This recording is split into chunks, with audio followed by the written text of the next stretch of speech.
What's going on, everybody? Welcome back to Unhinged Talk. As usual, I'm your host, Patrick Hensey, joined today by the man, Brandon Kramer. How are we doing today, Brandon? I'm doing great. How about you?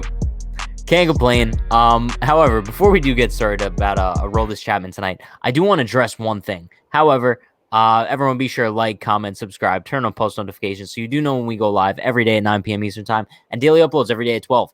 Did you know that apparently every time someone asks me how am I doing, I say can't complain? Yeah, we had a comment. We had a comment that said that, but yeah, can't complain. Simple way of life. But however, today I do want to talk about Aroldis Chapman. There was reports on Saturday that kind of came out. Chapman's feeling really good, and apparently his confidence in his splitter and the level of comfortability with that pitch has grown astronomically this offseason, this spring. An American League scout, an anonymous American League scout, said it's just nasty. I saw that and looked around and laughed. That is a dirty pitch. Now, like we knew Chapman, I think he first implemented the pitch last season in 2020, right? So, I mean, we knew adding that pitch to his arsenal was going to be an interesting combination along with his fastball and slider already. But we knew it wasn't going to be like a go-to pitch for him just yet. Obviously, like a pitch that's first developed isn't going to be like his go-to. But I think it goes to show, like, a lot of people when the Yankees signed Chapman were concerned about the contract, like in the later years, because as a guy who relies heavily on fastball and velocity, that obviously diminishes as time goes on.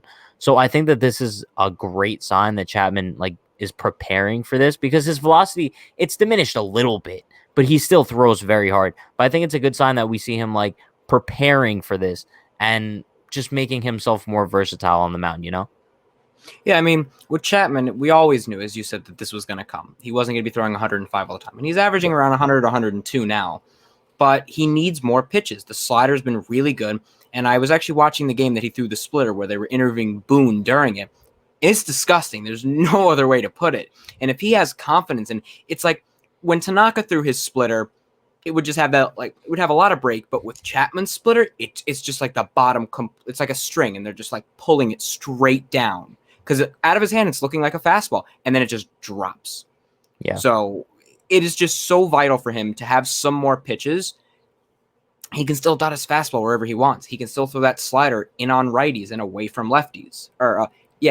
So as long as he can control it and not hang it, because a hanging slider is not good. But hanging as long splitter? as he can, both, yeah. Yeah. Oh, yeah. As long as he keeps the splitter low, because it's a tough pitch to control.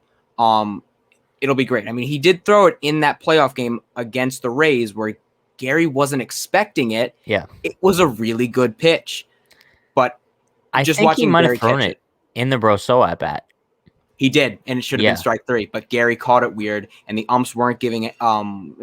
No blame to the ump there. You got to present the ball well. He threw it in that at bat, and then after that, he was like, "I can't go to it. I have no confidence in it." So now that's going to be really interesting. Just like analyzing Chapman's at bats this year is when he'll go to that splitter, and if he'll even double up or maybe even triple up on it. He does that with the slider. He's really confident with the slider now. We've seen when he lost his fastball control, he's like, let me just throw a slider. So let's see if he'll have that confidence with that splitter and when he'll implement it.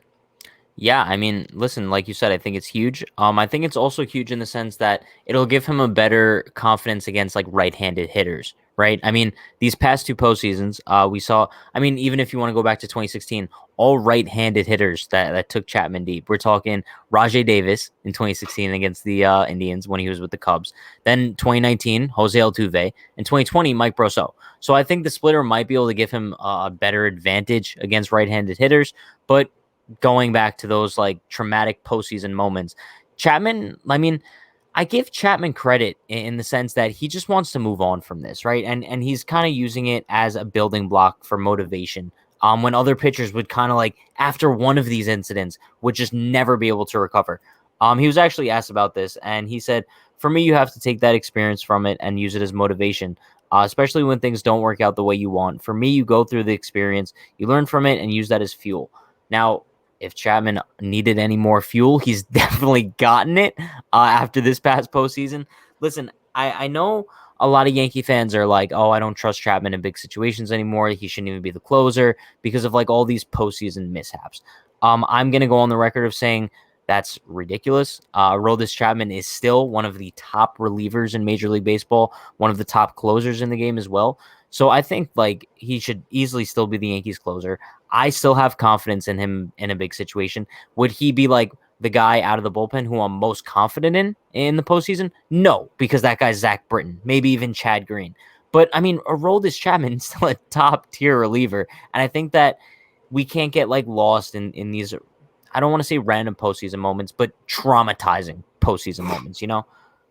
I mean, if you look away from those one bad pitch, or technically two, Yeah, he was really good in the postseason.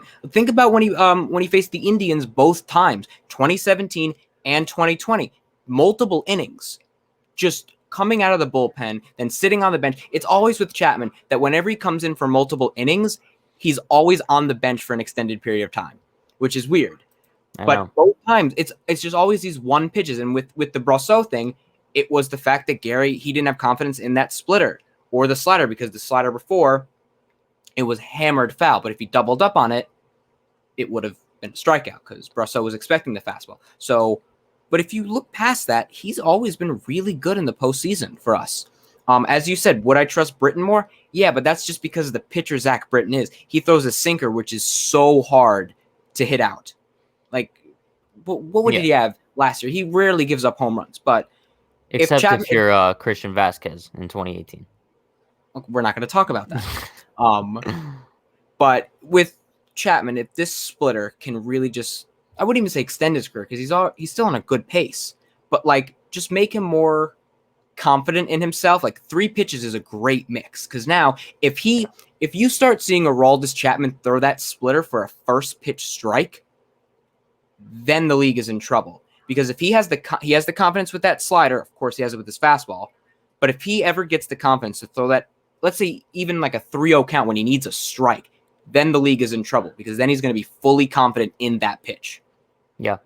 Listen, I definitely agree with you in every sense of the word, but my thing is going into this season, like I mentioned, people are doubtful of Chapman, right? But personally, I think maybe we should make our predictions for Chapman going into this year, especially with the newly found confidence. I don't even know if it's newly found. I think Chapman's always been a confident pitcher who's had confidence in his stuff. So I think, listen, we're probably going to be looking at, I don't know if we're going to be looking at like one of the best seasons from Chapman, because I think he's still going to be experimenting a little bit. He might be in like that transitional phase that a lot of pitchers go through where they have to like re-examine their repertoire. But I think like he's easily going to have like an under 3 ERA. Probably even like 40 plus saves too. I think he's going to win American League Reliever of the Year. I believe that's the Mariano Rivera award. Yeah, it is. I think he won it in 2019. Yeah. When everyone said he had a down year. Yes. No, that's exactly my thing. So, I mean, bro, we both have Aroldis Chapman having a great season. I'm sick and tired of everyone like coming after him for these postseason moments. He shouldn't have been in that game in the first. He shouldn't have been in the 8th inning and 7th inning in the first place. Think about that. That's exactly my thing. I didn't want to get too deep into it, but it's like whenever we see him foil in the postseason, he's always being used in really weird situations. I don't care what the situation is. If you haven't brought in Aroldis Chapman in the 7th inning once in a regular season game, why would you do it in the postseason? Doesn't make sense to me. I get putting him in the 8th inning in the playoffs. That's expected. Yeah. But the 7th inning? Back-to-back games. Yeah, and people are like, oh, when he had the issues with the Cubs, that's because Joe Madden literally threw him until his arm came off. Yeah. Like, Joe Madden didn't know how to use him. Yeah, I don't know. All I know is that Chapman's going to have a good year. Stop doubting him. Have faith in him, especially with the splitter. Apparently, it's nasty, according to an anonymous American League scout. So we'll see. He's got the confidence. He's got the drive. He's got the stuff. We'll have to wait and see. But that is going to wrap things up for us today. Appreciate you all for stopping by. You guys know the drill. We go live every night, 9 p.m. Eastern Time. Daily uploads every day at 12 on the YouTube channel. Stay tuned for us. Rest of spring training, all kinds of content, all regular season, all kinds of content. You guys know the drill. Stay happy, stay healthy, stay safe. Have a good day. Peace.